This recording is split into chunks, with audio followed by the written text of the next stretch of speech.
What's going on, guys? It's your boy Nick coming at you today on the channel with an update to my Melffy deck.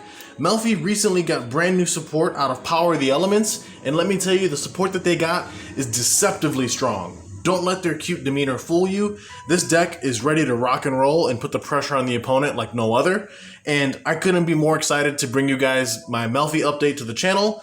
Melffy was the deck that I uploaded a profile for on my channel months ago at this point, and it actually gained a lot of attention and wound up becoming my most viewed Yu-Gi-Oh video on the channel. So I was really proud of that, and I've been waiting to bring you guys this update. I wanted the support to come out first, and then I wanted a bit of time to test with it once it was officially out. And I'm happy to say that I'm done testing, and I'm pretty happy with where the deck is currently at. And I just want to bring you guys the updated profile today. But before we jump in, I want to tell you guys that we are on our way to 500 subscribers. We are almost there.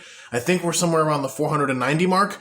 If you guys are watching this video right now and you haven't subscribed, I please would recommend that you do so, because I will continue to bring you guys really amazing and really unique Yu-Gi-Oh content like no other. I can't thank you guys enough for the amount of support that I've already received in terms of my channel growing slowly but surely. And it's all because of you guys. You guys continue to return to watch my videos, comment on my stuff, like my content, and it honestly makes me feel really good inside. So for those of you that are new to the channel, my name's Nick. We do deck profiles, live duel videos, deck discussions. Sometimes we do pack openings as well. If those are things that you're interested in, then like I said, subscribe if you haven't already, like this video, and comment down below how much you guys enjoy Melffys. So we're going to start with the main deck, of course, and we're leading with the monsters. We're playing triple copies of the brand new Melffy Wally. Melffy Wally just came out of the set Power of the Elements, and is basically an in-archetype rescue cat for the theme.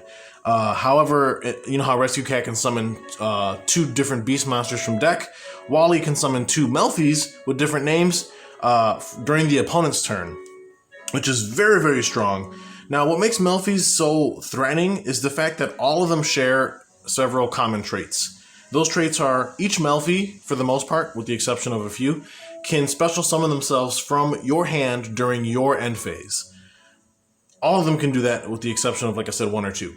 Second thing is that all the Melffys have a trigger condition, and the trigger condition is extremely easy to meet, and that requirement is if your opponent normal or special summons a monster or monsters, except during the damage step, or if an opponent monster targets them specifically for an attack, each Melffy individually has a different effect that triggers. Most of them will bounce back to hand and then do some type of other effect. In the case of Wally, if the opponent normal or special summons or targets Wally for an attack, Wally returns itself to my hand, and then I can special summon two Melffys from my deck with different names from each other, except a copy of Wally. So like I said, Wally's brand new for the theme. It looks absolutely adorable, and it's probably the strongest Melffy now, even surpassing cards like Puppy. So Wally is obviously really, really great. But moving on, we are playing two copies of the goodest of boys, Puppy. And Puppy is still really, really strong in this deck. Basically, again, same requirement, trigger condition that Wally had. Whenever the opponent normal special summons or targets them for an attack, they trigger. And in Puppy's case, he returns to your hand and can special summon a level 2 beast, or level 2 or lower, beast monster from deck, except a copy of himself. Now that is deceptively strong, because you have to understand that the beast monster Puppy summons, its effects aren't negated. So once Puppy triggers to summon a beast from deck, that beast is completely alive, and you can do pretty much whatever that card is supposed to do. So two copies of Puppy in this particular list, and the ratios worked out quite well. Then moving on to two copies of Caddy. Caddy, I would say, is the third best card in the theme. Caddy, whenever the opponent normal special summons or targets it for an attack, it returns to my hand, and then I can add any beast monster from the deck to my hand. So Caddy is really strong in regards to being able to search any starter for a following turn.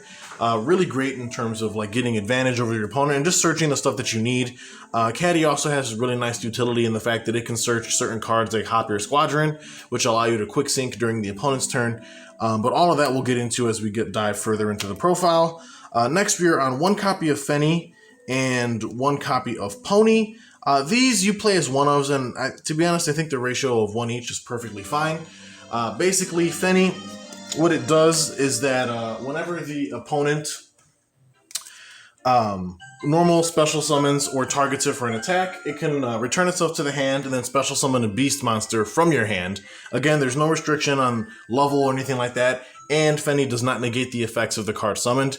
Pony, again, same trigger condition. What it does is it'll bounce itself to the hand, allowing you to then add a level 2 or lower beast monster from the graveyard to your hand. So there's a lot of really cool synergy there, being able to get like graveyard recursion or special summon any beast from hand in the event that you draw a particular card that you want to summon. Moving on, we are on one copy of Melffy Penny. Now, Penny is also brand new alongside Wally in the Power the Elements set. Penny is the deck's first in-archetype tuner. It's also a water attribute, which is interesting because all the other Melffys are earth. My guess is that Konami didn't want you to do any cheese plays with like any of the Naturia Synchros. Because outside of that, I really don't understand why Penny has to be a water. I understand that it's a seal, but in reality, like all the other Melffys are earth. But it's neither here nor there. Like the attribute really in the grand scheme doesn't matter.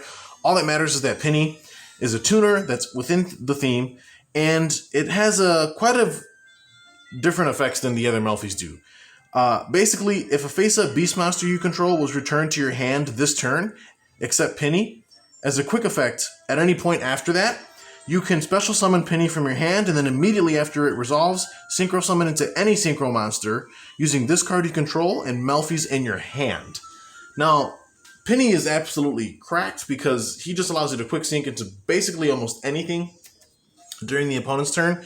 Also, being able to use material from your hand is also really nuts. Again, there's like the sky's the limit when it comes to Penny. There's really no ceiling that's too high for Penny to achieve. As long as you have the like number of levels you need, you can pretty much summon any synchro you want as long as the materials are correct. So Penny's really strong for that. And then Penny has another secondary effect where during the end phase, if it's in the graveyard, you can target a beast Xyz you control and attach Penny to it as material. So that's also pretty cool too, being able to add back material onto cards like Melffy of the Forest or Joyous Melffys is obviously pretty strong. But moving on, now we're getting into some of our starters, and brand new for the deck is triple copies of Nimble Beaver. Now this card is not a new card by any stretch. You may have seen this card a lot more in recent memory due to Sprite abusing the living hell out of this thing. But newsflash, Melffy can also abuse it. And in my opinion, Melffy can abuse it even better because it's also a beast monster that they can search through cards like Caddy, which is something that Sprite can't inherently do on their own. It's also a water as well, similar to Penny, but it's not a tuner. But Beaver's a great starter, being that when it's normal summoned, you can special summon one level 3 or lower Nimble monster from your deck or graveyard, which would just be another copy of itself. So one Beaver is pretty much like combo. You can go Beaver into Beaver, and then you can either go into a Link 2 or any rank 2 Xyz of your choice. So Beaver's pretty strong. Play triple copies of that as a brand new starter for us. Moving on, though, we're on 2 copies of Calentosa, the best Chia pet in the game. If it's special summoned by the effect of a beast monster, you can target a card in the field and destroy that target. Something really important about this card is that it lacks a once per turn clause. Meaning, if Calentosa gets summoned multiple times a turn, you can pop a card every time it's summoned, as long as it was summoned by the effect of a beast monster. So, 2 Calentosa is very great for disrupting your opponent, and also a really good card to summon off of cards like Melffy Puppy. But moving on, we are on 1 copy of Rescue Cat. We ended up cutting this down from a 3 of initial, like that it originally was, down to a 1 of. Not because Rescue Cat's bad, but because I don't want to brick myself on having too many starters. Like, we already play like Nimble Beaver now. And we also have cards like Wally that just, like, they function as a starter, but it doesn't trigger the effect until the opponent's turn, in a way. So I felt like we didn't really need as many copies of Rescue Cat. Plus, we can search it whenever we need it with cards like Melffy Caddy anyway. And we can also recycle it with cards like Melffy Hide and Seek. So I just felt like having the 1 copy is more than enough. Again, we don't really want to brick ourselves by having too many starters in our opening hand. We want to have a nice balance of, like, starters and extenders. Also, not only that, Rescue Cat itself, like I said, it just, I've been testing this deck with Rescue Cat at 1, and I felt that the ratio is perfectly fine. I wouldn't really change anything about that ratio. But moving on to some of the other generic one-offs we play, we're on 1 copy of Valerafawn. as another Earth Tuner, and then 1 copy of Mind Mole. Both of these cards are actually just cards you can summon very easily off of Rescue Cat, and it pretty much just turns into a free Naturia Beast plus a draw on top of that with the effect of Mind Mole in the graveyard. So 1 of each of those. Then we're on 1 Hopper Squadron. Again, this card's really crucial to search off of cards like Caddy to then allow us to quick sync during the opponent's turn into even more disruption. So 1 Hopper Squadron. Then we're testing this out as a 1-of. We're on 1 copy of Sprite Pixies. This is brand new from Power the Elements. Obviously, as you guys know, Sprite is a very powerful deck and engine. I didn't want this deck to just be like, Sprite Turbo or Melffy Sprite. I really tried very hard to keep a lot of the Sprite stuff out of it, not only in the main, but at the extra inside as well. But Pixies is just a card. It pretty much functions like Honest. For those of you who know what that is, Honest was a very old hand trap for light monsters that whenever a light would battle, you would discard it, and then the card it was battling would gain the attack. Pixies works exactly the same way. Basically, if any level 2, link 2, rank 2 monster you control battles an opponent's monster, quick effect, you can send this card from the hand or field to the grave, and then that monster you control gains attack and defense equal to the opponent's monster's attack until the end of this turn, which is really, really cool. So it just allows any of your little guys, including your rank 2s or link 2s, to beat over basically almost anything in the game. Also, too, what I like about Pixies is that if you control a level or rank 2 monster, you can actually special summon the Pixies from your hand as a pseudo extender of sorts. So just the 1 Pixies in the deck is more than enough, I felt. It has come up with quite a bit, and I'm actually pretty happy with how it's been performing. So, but moving on, we're on 1 copy of Alpha, the Master of Beasts. We played this as a 1-of in the main deck simply because we can search it again off of cards like Melffy Caddy, and it's just really strong. Like, we're not going to win every die roll, so if we open this card, it's pretty strong going second. Or if we need like a nice turn 3 or turn 4 push, we can search this off of cards like Caddy, and then that will just allow us to extend and break our opponent's board. So Alpha the Master of Beasts is always really, really nice. And then we're on 1 copy of Visa Starfrost in the main deck. This main deck, I will point out, is at 40 cards even. That's another reason why we're not running too many copies of Rescue Cat, because I wanted to keep the deck at 40. I was pretty happy with the ratios. But Visa Starfrost is pretty cool, actually, and it's a card that I feel some people are sleeping on. It's pretty much a level 6 tuner monster, and while it's in your hand, you can target a monster you control with a different type and attribute than this card. Destroy that monster, and if you do, you can special summon the Visas from hand. Now, Visas enables some really cool synchro plays. Given that most of the Melffys are level 2s, you can easily make level 8 synchros with this, or even like level 10 synchros in some cases if you use multiple material. So 1 Visa Starfrost, I've been liking this as a tech choice, and it's been working out quite well for me.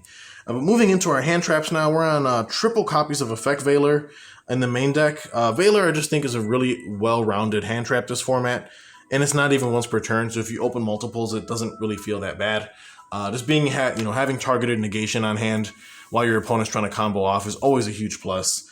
And then we are also on 2 copies of DD Crow in the main deck. DD Crow, in my opinion, is a very strong hand trap this format. Being able to snipe out cards out of the graveyard against your Sprite matchup and against your Tier Element matchup is very crucial. Against Striker, you hit their engage while it's in the graveyard and stuff like that. So I think Crow has a lot of value in this format. And so those are the 5 monster hand traps we are playing in the main deck.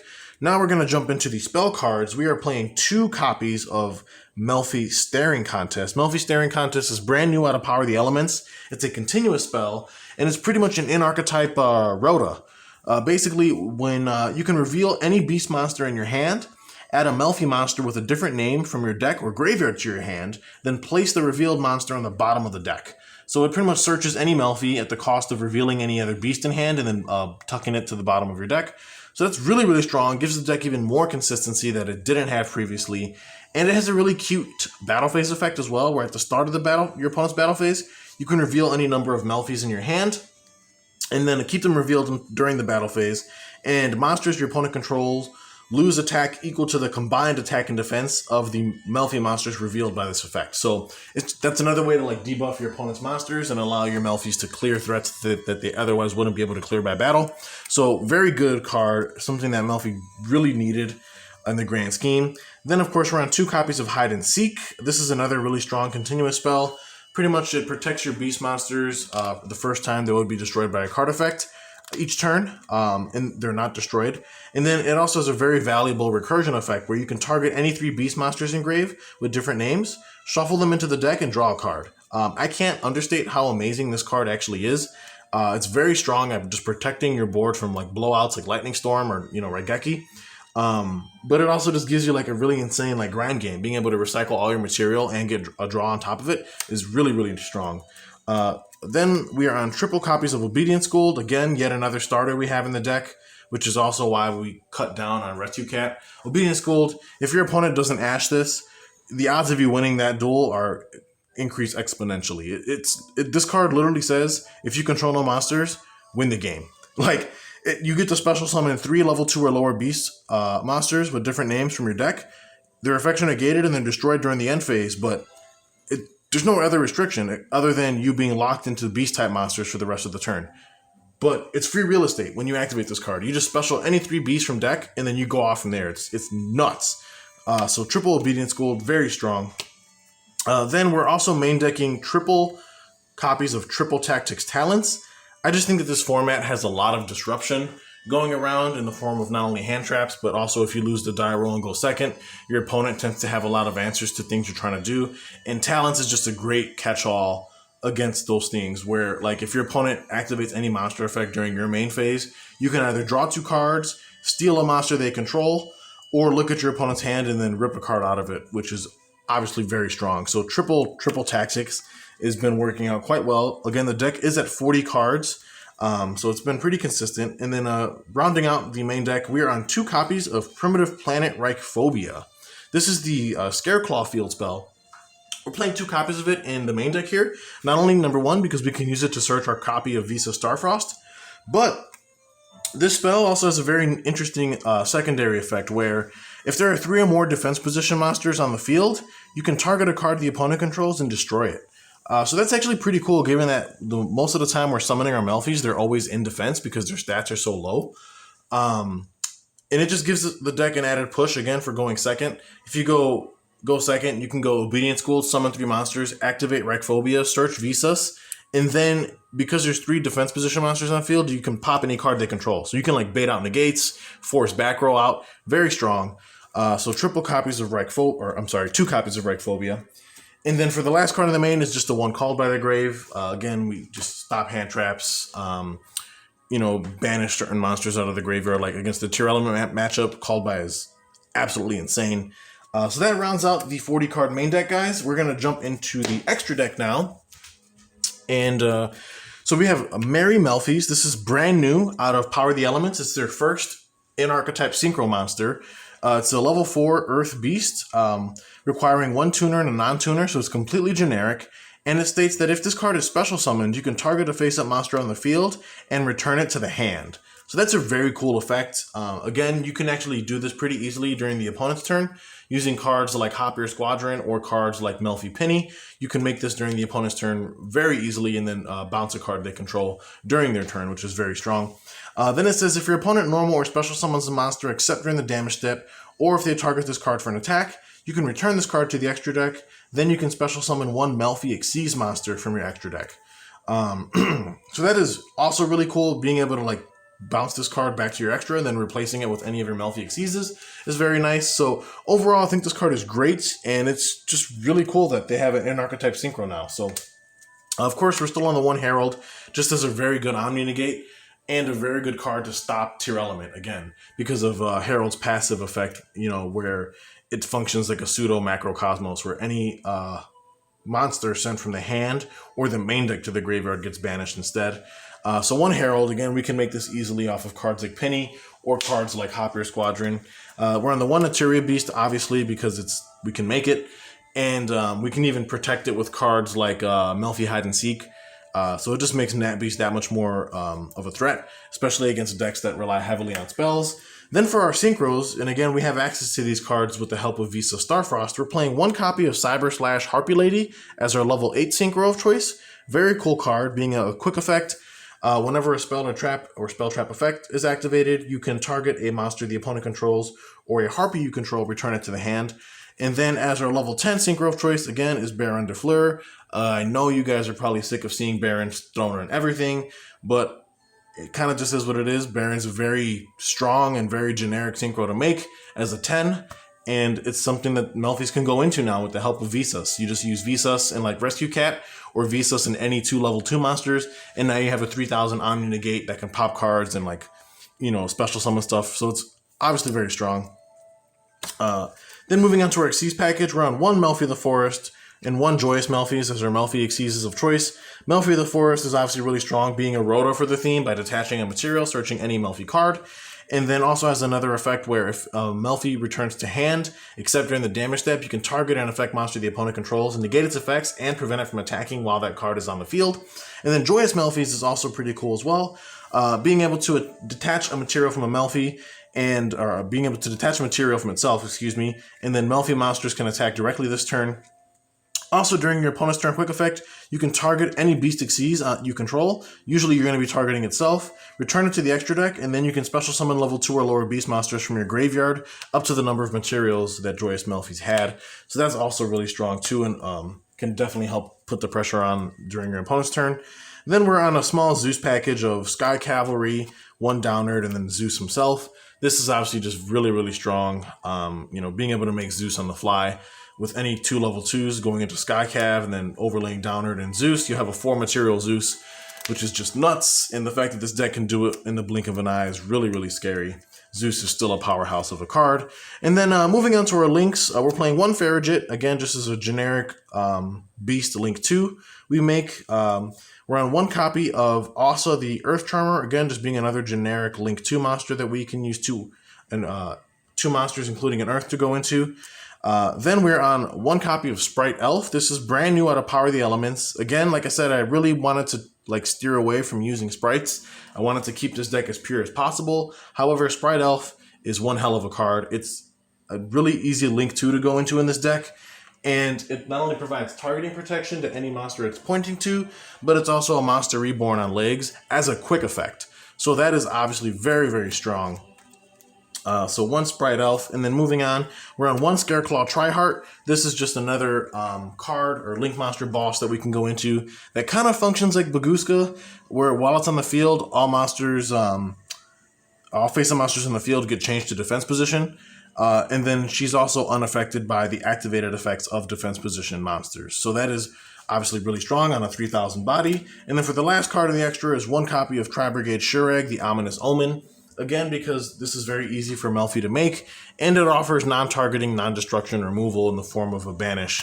And then because all the Melffys tend to special themselves from hand during the end phase, they can easily trigger the Tri-Brigade Shurag again and again and again to banish more cards off the field. So that's going to wrap up the extra deck, guys. So let's run through the side deck very briefly before we wrap things up. We're on 2 copies of Pero Cerberus. This is a really spicy tech that I'm running. Basically, if you take battle or effect damage while this card's in the graveyard, you can banish it from grave to target any card on field and destroy it. It's also an Earth Beast, which is pretty cool, so you can do some cheeky stuff with that. Then we also side the other 2 copies of Alpha. So when we know we're going to be going second, we can side into these 2 and then basically main deck triple copies of Alpha to basically help us break opponents' boards. Speaking of breaking boards, we main deck triple copies of Lightning Storm. This card is still very strong. You can either go after front row, go after back row. It's very versatile on how you want to use its effects, which I like a lot. Then we're on 2 copies of Sprite Gamma Burst. This card is pretty cool in the side.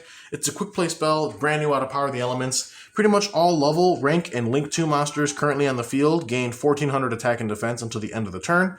And then during your main phase, you can banish this card from grave to achieve the same effect again. So it's just a buff of any level, rank, or link 2 monster by 1400, which is pretty formidable, can help close out games, help make some of your small weenie guys a bit bigger and more threatening. Then we're on triple copies of Different Dimension Ground. This is a really cool spicy side deck card. Basically, when you activate this card, this turn, any monster sent to the grave is banished instead. Very strong going against like your Sprite or Tier Element matchups, since those decks kind of rely on their graveyard. More so Tier Element than Sprite, but it still hurts Sprite a lot. And then for the last card on the side is triple copies of Royal Decree, because if you notice, we are not main decking not a single trap card. So if we're going against like a back row heavy matchup, we can just side into Decrees and pretty much shut them down, which is obviously really cool. And also any floodgates that the opponent tries to side into post game one, things like anti-spell, things like rivalry. Royal Decree's here to just say no to all of that. So that's going to wrap up the updated Melffy deck profile, guys. Hopefully you enjoyed what I brought to you today. Again, we are on our way to 500 subscribers. Please hit that subscribe button if you haven't already, and stay tuned for more awesome Yu-Gi-Oh content.